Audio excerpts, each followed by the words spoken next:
Beribu harapan menggelayuti para calon buruh migran perempuan yang akan bekerja ke luar negeri.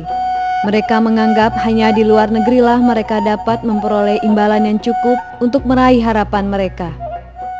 Seperti halnya Mimin yang sudah 2 kali mencoba untuk mengadu nasib ke Arab Saudi dengan alasan kehidupannya pada waktu itu serba kekurangan.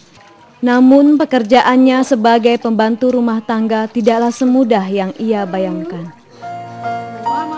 Kerja itu dari 4:30, bangun 4:30, ya nyiapin pakaiannya. Itu yang kemarin mah apalagi 6 anaknya, semua masih kecil.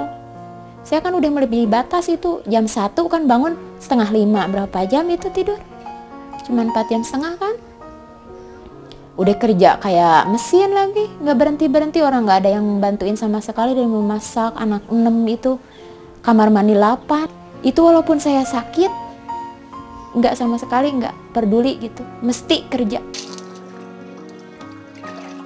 Seperti kebanyakan calon buruh migran lainnya, Mimin lebih memilih pengurusan proses keberangkatan melalui sponsor atau calo tenaga kerja dibanding melalui jalur resmi yang disediakan pemerintah.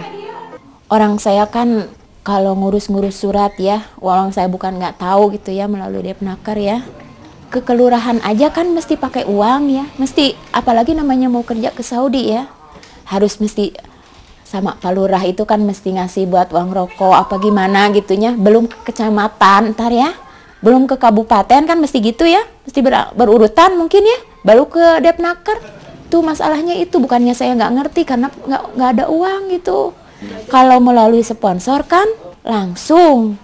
Jadi langsung kan ditanggung biaya sama sponsor, pokoknya segini, udah langsung kamu bisa berangkat gitu. Kalau dilihat dari segi biaya, ya kita kan lebih murah. Kita kan nggak pernah ngambil apa-apa, kita nggak pernah bayar. Yang itu kan PJTKI. Jadi kita di Snaker tuh nggak ada perlu pembayaran segala macam, itu kan untuk proses keberangkatan mereka saja. Meningkatnya jumlah buruh migran perempuan dan berbagai kasus yang dihadapi mereka menjadi salah satu fokus isu pemberdayaan perempuan yang dilakukan oleh PPSW di wilayah Sukabumi dan Cianjur. Ya, saya berusaha untuk menjelaskan bahwa PPSW itu tidak akan membawa ke hal yang jelek gitu ya. Mereka kan wajahnya wajah yang penuh tanda tanya. Ya, saya langsung menjelaskannya ya dengan sampaikan mereka mengerti, paham gitu. Kan ada simpan pinjam gitu, program PPSW ada simpan pinjam. Nah di situ mereka banyak bertanya itu soal simpan pinjamnya gitu. Mereka berpikir simpan pinjam sangat perlu ya, karena mereka di samping belajar menabung, juga saat pinjaman mereka mudah, apalagi daerah yang sangat jauh ke kota.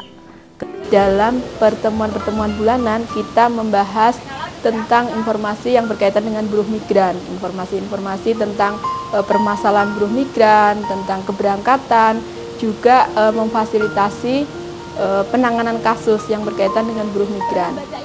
Untuk memberikan penyebaran informasi tentang hak-hak TKW buruh migran ini, PPSW bekerja sama dengan PJTKI untuk memberikan training-training predipartur Nah, lewat training ini sebenarnya sangat bagus dalam rangka penguatan terhadap mereka.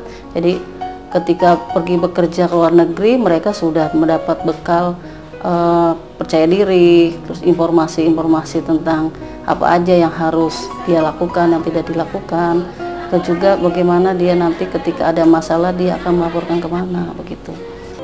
Ongkos sosial yang harus ditanggung buruh migran yang bekerja di luar negeri sangat besar.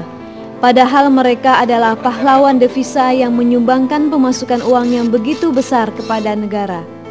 Upaya yang dilakukan PPSW memang belum cukup untuk mengubah kondisi buruh migran ke arah yang lebih baik. Pengorganisasian dan pemberdayaan yang dilakukan harus didukung oleh kebijakan dan political will pemerintah untuk memberikan perlindungan hukum dan sosial bagi buruh migran, khususnya buruh migran perempuan.